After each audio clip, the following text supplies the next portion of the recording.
بسم الله الرحمن الرحیم. قاعده شستم، طواغیت را بشناسیم. طاغوت در لغت به معنای سرکش، طغیانگر و نافرمان.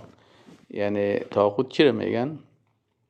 طواغیت جمع طاغوت است و طاغوت در لغت چی را میگن؟ یعنی سرکش میگن، طغیانگر و نافرمان میگن. کسی که از حکم الله سرکشی میکنه، طغیان میکنه، نافرمانی میکنه.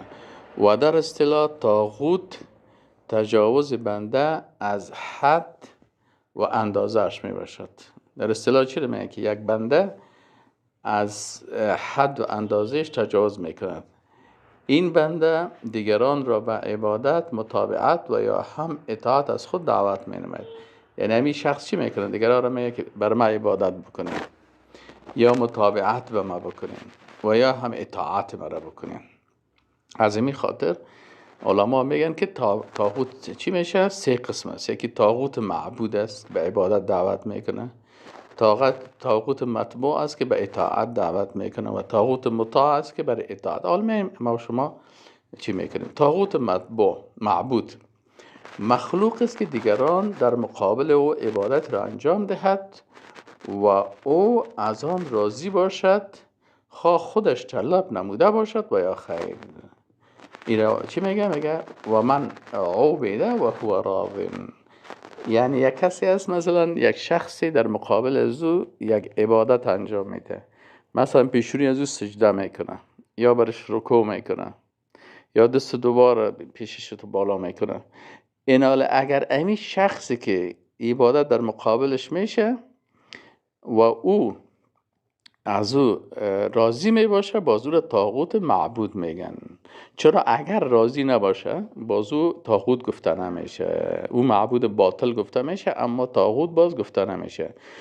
یعنی شرط طاغوت همی است که وقتی در مقابلش عبادت میشه، خواه مردم دعوت کرده باشه یا نکرده باشه، منتها از او راضی می باشه که والا در مقابل میکار کرد، قرار چوب شیشته او را منع نمیکنه. چرا؟ در مسئله عبادت غیر الله باید انسان چی کنه؟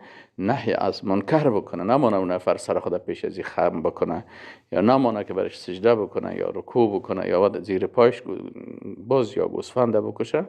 باید چی کنه؟ ممانعت بکنه. اگر همین شخص در مقابلش همین عبادت شد و او خدا خاموش گرفت، مخالفت نکرد، این به یک طاغوت مبدل میشه. طاغوت مطبوع چی رو میگن؟ به علما و رهبران دینی گفته میشه که صلاحیت حلال نمودن را، حلال و حرام نمودن را به دست خود میگیره.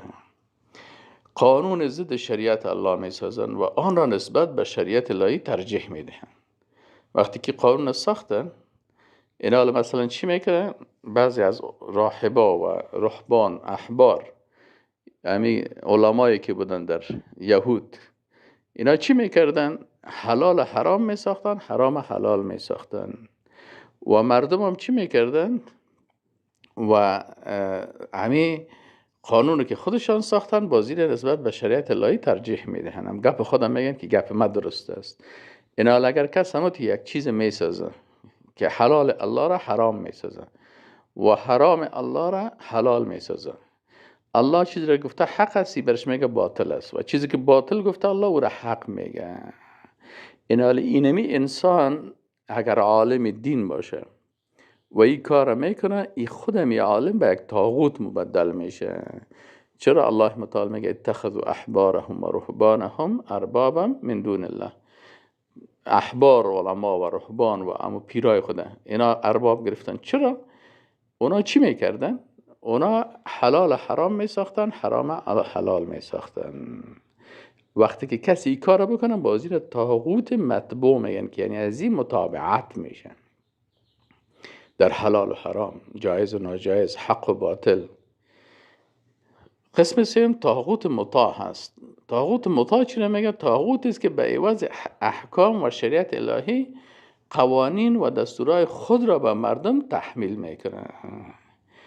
مثلا این گونه طاغوتان شامل پادشاهان، رهبران سیاسی، حکومتی، پارلمان های میگردد که به عوض شریعت الهی قانون خود را بر مردم تحمیل میکنه. اینه اگر یک انسان باشه یا یک پادشاه باشه یا یک رئیس جمهور باشه یا یک رهبر حزب باشه یا یک رهبر گروه باشه یا یک پارلمان باشه یا یک حکومت باشه، این قانون بسازه که به ضد شریعت الله باشه.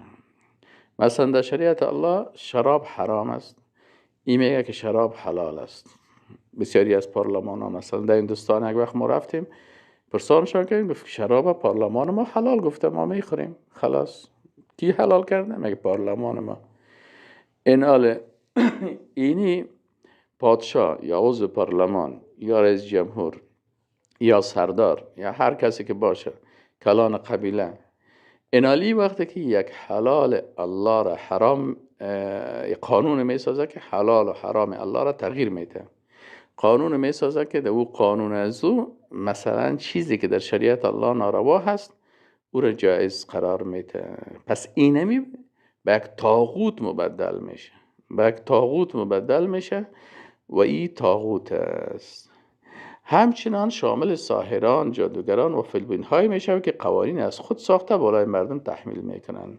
بعضی از جادوگرا و فیلبین ها هستن که هم قانون میسازن و سر مردم مثلا فرعون چی میگفت؟